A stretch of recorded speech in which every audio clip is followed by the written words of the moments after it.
You know how when you zoom out, way out, higher than your fear, higher than your self-doubt, higher than all the bullshit labels society tries to slap on difference, what do you see?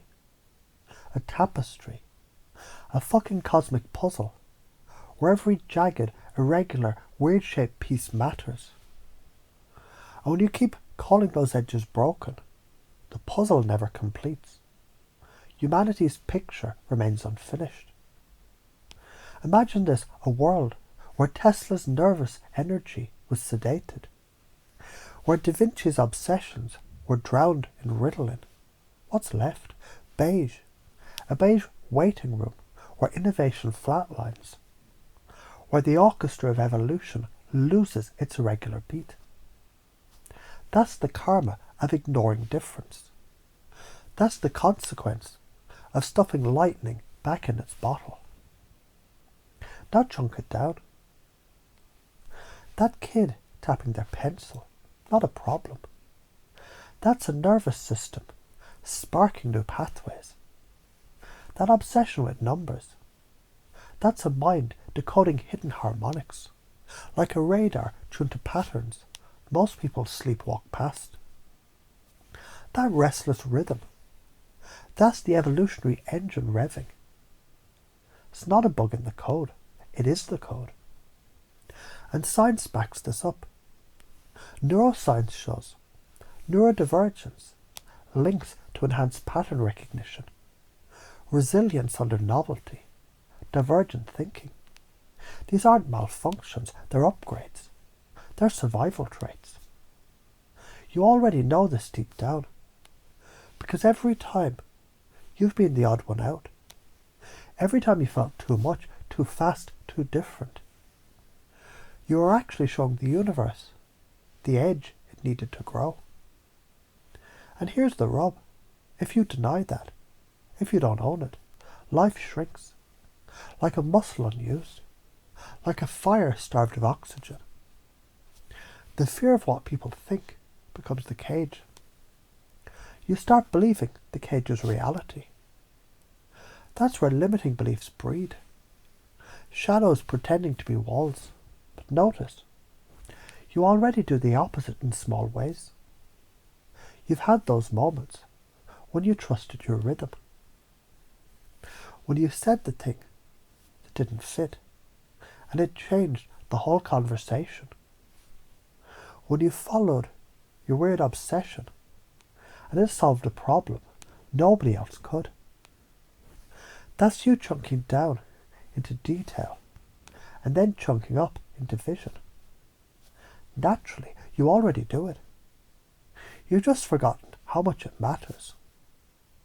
So how do you do it more? You catch yourself when you shrink. You ask, if I let this part of me breathe, what future opens up? And if I don't, what future dies? That's value elicitation. That's criteria alignment. Your values, freedom, creativity, impact, truth. Those are the compass. They already live in your nervous system. And once you pace that, once you feel the pain of beige futures, you can lead yourself into vibrant ones. And yeah, maybe you're scared of judgment, of misunderstanding, of rejection. But here's a truth smack. People will judge you anyway. You may as well get judged for being alive instead of beige. Confusion isn't a threat. Confusion is the opening. The moment the brain pauses, hungry for new wiring. That's where reframing slips in. That's where you interrupt the old trances of smallness and replace it with fire. Because the top patterns that trap us, playing safe, pretending we're broken, believing beige is normal. And those patterns suck life force like leeches. Break them, and suddenly energy floods back in. So here's the pacing. You care about meaning, about contribution, about being seen for who you really are. And here's the leading. Your so-called irregularity is the scaffolding of evolution. You're the glitch that keeps the system alive. Without you, the system collapses into sameness. With you, the system thrives into brilliance. That's the integration. Logical, scientific, karmic, spiritual. Cause and effect. Act on your difference, and futures expand. Neglect it, and they shrink. Your choice. Your karma. Your identity. And as this truth burns in, let the unconscious upgrade happen. You're not broken. You're the harmonic irregularity. The necessary spark. The divine misfit who drags humanity forward. That's not optional. It's who the fuck you are. And the more you live it, the more the world remembers its own brilliance. So zoom out, chunk up. The picture is infinite. Zoom in, chunk down. The details, they're alive inside you already. Now act like it.